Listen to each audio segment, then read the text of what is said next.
Welcome to Mobility Monday, guys. Now, hamstrings are one of those muscles that just get notoriously tight as we age. I want to take you through how to stretch out the middle portion of your hamstring using a band. Let's get started.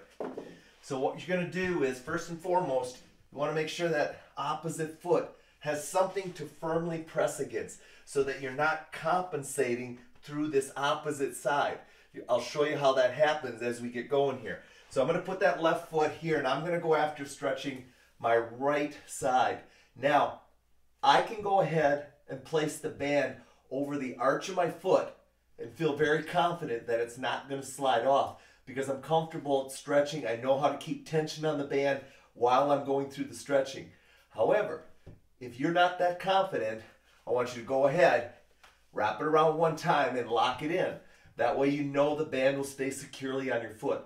Please don't let the band get on the ball of your foot. It's going to slide off and go ahead and create some issues. So keep that band on the arch of your foot.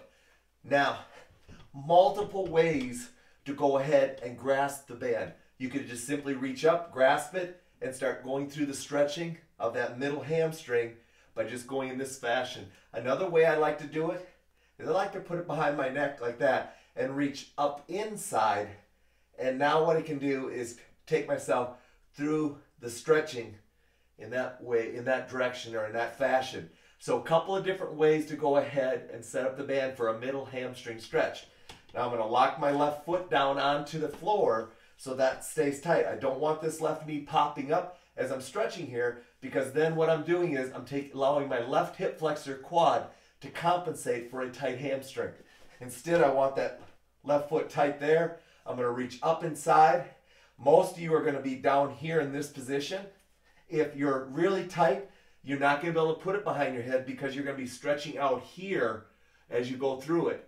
All right? So don't go ahead and place the band where you feel like you're already being placed in an aggressive stretch.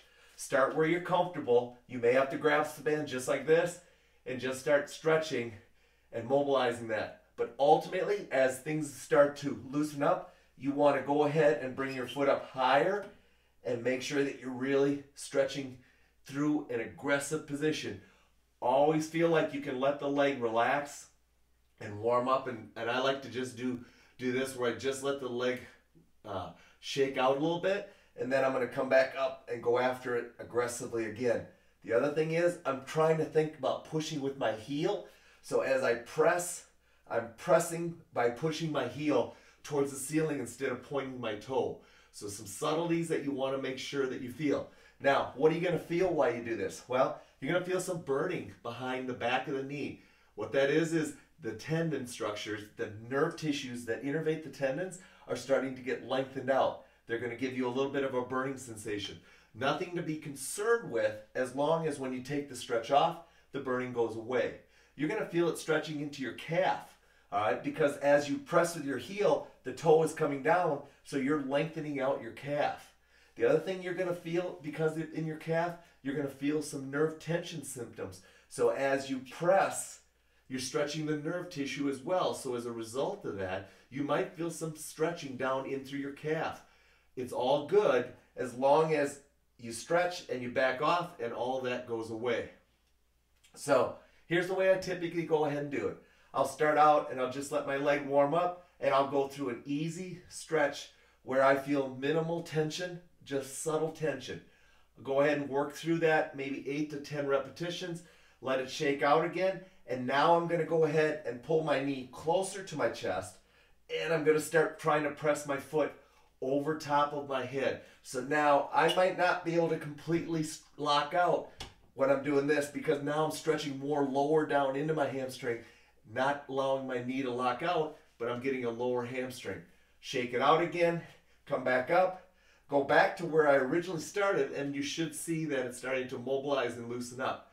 Notice I don't hold the stretch very long. I push into the stretch and then back off. Push into the stretch and back off.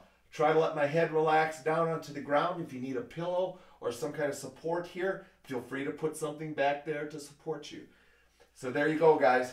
That's your hamstring, middle hamstring stretch. You want to continue to work that baby all the way over top of your head as you start to continue to be more and more progressive with your stretch. Go ahead and get after it.